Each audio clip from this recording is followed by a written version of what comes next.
Hello, everyone, and welcome to Purgatory Studios. Today, Haight will speak with President Biden, and he will tell us about the Ballad of Corn Pop. So have a seat and listen closely as he recalls this harrowing tale. Well, President Biden, since we held that debate, we've been flooded with requests from our viewers wanting to hear more about your heroic encounter with Corn Pop and his band of bad boys. You think you could tell us that story? Well, Haight, of course, I can tell you the story. I call it the Ballad of Corn Pop, and let me tell you, Haight, it's a hell of a tale. Let's hear it, Mr. President. It was the summer of '68, and the town of Wilmington was a rough place.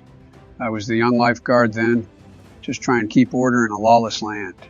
The heat was unbearable, and the folks were restless. That's when I first met Corn Pop. He was a bad dude running with a crew of bad boys. They called themselves the Rusty Blades. Tell us more, Mr. President. What made Corn Pop and his Rusty Blades so feared? Well, Corn Pop wasn't just any outlaw. He had a reputation for being ruthless, and his gang was just as mean.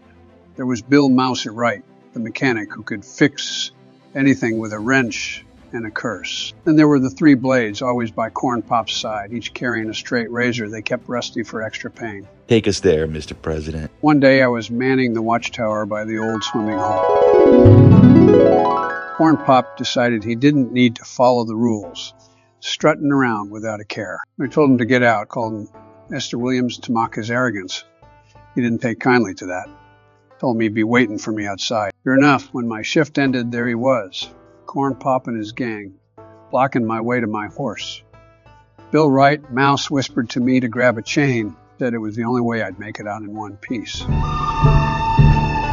So with a 6-foot length of chain, I stepped out to face them. Corn Pop and his boys banged their razors on the curb, the sound echoing like a death knell.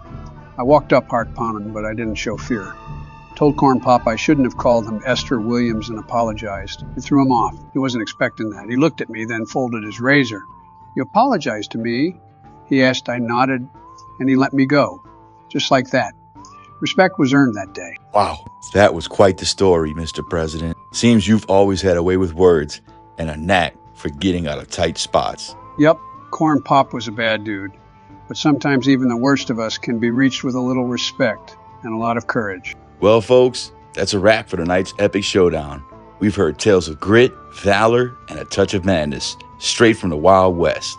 The Ballad of Corn Pop and his Rusty Blades. It's been one wild ride. Stay tuned for more adventures, and until next time, keep your wits sharp and your tails sharper.